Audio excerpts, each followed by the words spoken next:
Olá pessoal, todos vocês acompanharam nacionalmente uma tragédia estrondante que mexeu com o coração de todos os brasileiros. Um rapaz de 23 anos, o Wellington, por nome Wellington, invadiu uma escola pública no Rio de Janeiro, municipal, e armado com 2 revólveres, conseguiu matar 12 pessoas e deixar mais 10 feridos. Estou falando de criança. Ele invadiu uma escola pública municipal e só dizimou as crianças. A mídia nacional tentou mostrar, via internacionalmente, que se tratava de um atentado terrorista. Provavelmente teria até mesmo um índice de envolvimento com fanatismo religioso, até levando a crer que aqui no Brasil predomina a política do terrorismo, a política do fanatismo religioso. O Brasil é um país, é um estado laico, não é um estado teísta, tampouco é um estado ateísta, mas é um estado laico. Então, e o Brasil também não segue a fundamentação ou regra de fundamental do agnosticismo. Não, o Brasil é um estado laico, isto é, separado de religião. Não segue linha religiosa, mas respeita a aptidão religiosa de todos aqueles que queiram seguir. Mas foi infame a forma que a imprensa nacional tentou mostrar. Invadiram a casa do assassino, procurando talvez uma Bíblia Sagrada ou um Alcorão, ou até mesmo um outro manual filosófico religioso, porque a mídia nacional quis mostrar internacionalmente que se tratava de um atentado terrorista movido por sentimento religioso, onde na verdade não foi.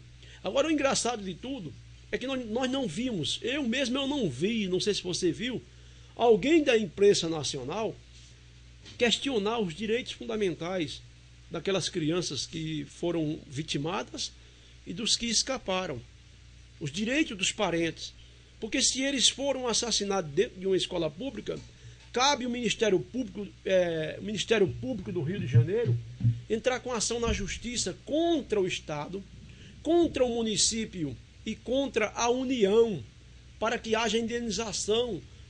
Tudo bem que não vai trazer de volta os que morreram. Tudo bem que não vai tirar os traumas psicológicos da mente daqueles que participaram, que foram vítimas deste assassino. Que, na verdade, na minha visão, ele não é um monstro. Ele praticou uma ação monstruosa. Mas ele não é um monstro. Por quê? Porque foi tido como doente mental. E na minha concepção, na minha visão, um deficiente mental não é monstro. Um deficiente mental é semelhantemente a um deficiente físico. Só que diferente. Por quê? A diferença está na localidade. O deficiente físico, vamos dizer que alguém é deficiente físico de um braço. A deficiência física dele, que já veio geneticamente, biologicamente, atingiu ele no braço. Mas quem é atingido, quem é adotado de nascer com deficiência mental, ele teve aquela deficiência mental certamente originada de ordem genética dos seus parentes. E ele não é culpado de ter nascido doente com deficiência mental. Há histórico, biologicamente, a mãe dele, biológica, era deficiente mental. Ele era um filho adotivo e os pais deles adotivos morreram, como também os pais biológicos faleceram. Ele ficou só, foi morar em uma casa e também houve indicativo de suspeita de bullying, que ele teria sofrido bullying naquela escola, porque ele era ex-aluno da escola. Outra coisa também que se deve se questionar, na proximidade da residência onde ele morava, tinha 2 escolas. Por que ele não invadiu aquelas 2 escolas para cometer o seu ato de monstruosidade? Porque certamente a mente dele doentia não apontava para, vamos dizer, para uma ação de reação naquela escola. Certamente a mente doentia dele, que é a mente de um psicopata, a mente de um doente mental, que foi apontado que ele era esquizofrênico, apontava que ele teria que praticar um ato, porque o psicopata, o esquizofrênico, ele acha que está sendo perseguido por todos. Então ele pode simplesmente mentalizar na mente dele que o computador é a sua fonte de perseguição. Ele pode mentalizar que os pássaros é a fonte da sua perseguição. Então ele vai ficar com medo ou querer se defender contra o perseguidor. Então foi isso certamente que aconteceu. Os psiquiatras não consideraram ele como monstro. Eu vi comentários de vários psiquiatras que consideraram ele como um doente mental, que precisaria ser avaliado a sua psicopatologia.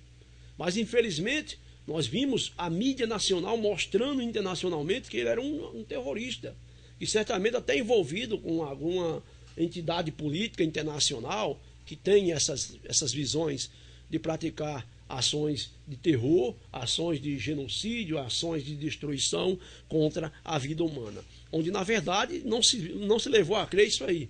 Isto é, a realidade mostra o contrário. Agora, foi bonito de ver a senhora Dilma Rousseff chorando, chamando as crianças de os brasileirinhos. Ora, Dilma, seria muito mais bonito se o governo federal, em vez de seu representante chorar, combater a entrada de armas. Porque hoje muita gente tem facilidade de comprar um revólver, uma arma, um 38, uma 765 e assim por diante. Hoje é fácil de se comprar, porque não há controle nas fronteiras. Cria-se um exército simplesmente para colocar um monte de jovens para ficar psicopatizados dentro de quartel, correndo daqui para acolá. E depois que sai do exército, os jovens ficam doentes, porque ficam alienados, e muitas vezes vai servir, sabe de quê? Vai servir de instrutores de bandidos dentro de favelas, até mesmo de instrutores de bandidos de filhinho de papai para assaltar bancos. Criamos um exército fortalecido, não para defender o brasileiro, mas infelizmente, muitas vezes, para maleficiar o cidadão brasileiro. É hora de repensar no nosso exército brasileiro. É hora de repensar, sabe por quê? Se modificarmos a visão do nosso exército brasileiro, de fortalecer a fronteira, nós teremos o exército fortalecido para proteger o Brasil das forças externas. Porque o exército não é para invadir favela, isso é uma palhaçada. Colocar exército para invadir favela, isso é uma piada. Está dizendo que quando o exército invade a favela, automaticamente o governo federal está dizendo que o governo estadual é incapaz, que a polícia militar é fraca, que a polícia civil não está com nada, que a polícia federal não vale nada. É isso que eu entendo, é isso que o brasileiro consciente entende quando o exército invade a favela. Enquanto isso, nós vemos aí as fronteiras se entregam aí às mãos dos traficantes de armas. É preciso combater. Então, dona Dilma, o governo federal tem culpa no cartório. Em vez de a senhora, como representante do governo federal, chorar, deveria agir, porque se agisse, evitaria o crime ter acontecido na escola pública municipal. Outra coisa, por que acionar o governo do estado? Porque o governo do estado não dá uma segurança pública real para o cidadão.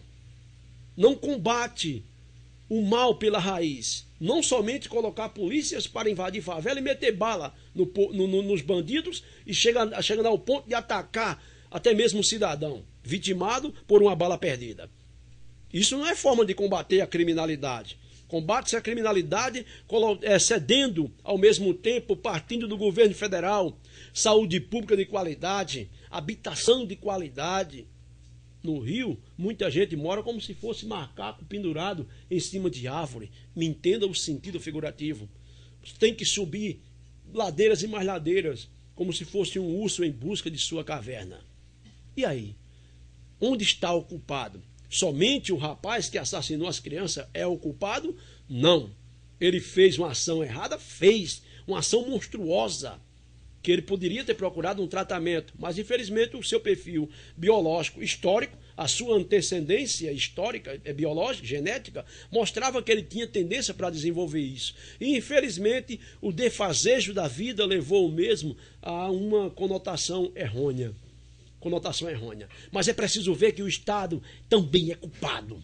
Por que é culpado? Porque não promove política pública de segurança pública de verdade. E além do mais, a pior palhaçada foi ver o prefeito da cidade do Rio de Janeiro, que não vou citar o nome em questão de ética, simplesmente chegar, afirmar, dizer que o perfil de segurança pública da escola não vai precisar mudar. O perfil de segurança da escola vai continuar o mesmo, porque a escola tem que ser aberta à sociedade. Ora, prefeito, a escola tem que ser aberta à sociedade, não aos bandidos. A escola tem que ser aberta à sociedade, não a doentes mentais para dizimar crianças. É preciso que os parentes, todos os parentes dos falecidos, dos que morreram e também dos que escaparam do ato genocida, do ato terrorista. É preciso que eles acionem o governo federal, o governo estadual e o governo municipal na justiça, a fim de arcar com os prejuízos.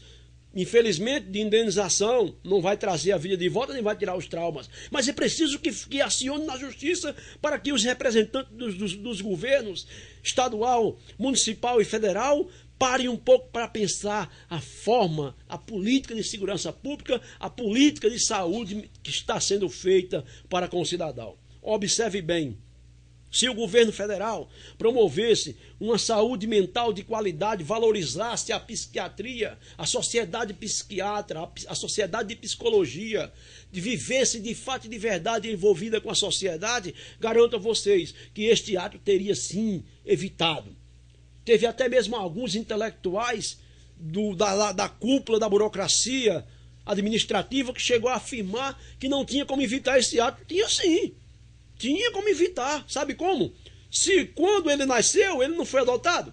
Ora, se ele foi adotado, preste bem atenção, se ele foi adotado e na adoção dele constava que a mãe dele morreu com deficiência mental, logicamente que a ordem psiquiátrica, a ordem psiquiátrica e também a ordem genética já apontaria que ele seria tendente a ser um doente mental. Ora, mas um doente mental é um monstro? É um assassino? Não.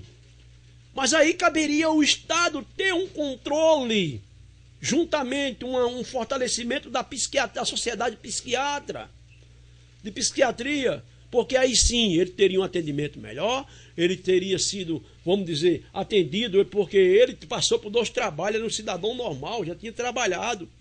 Então faltou sim atendimento do governo, porque se o governo tivesse uma política de fortalecimento da psiquiatria, ele não teria matado aquelas 12 crianças, tampouco teria ferido 10 crianças e teria, segundo informações, se suicidado.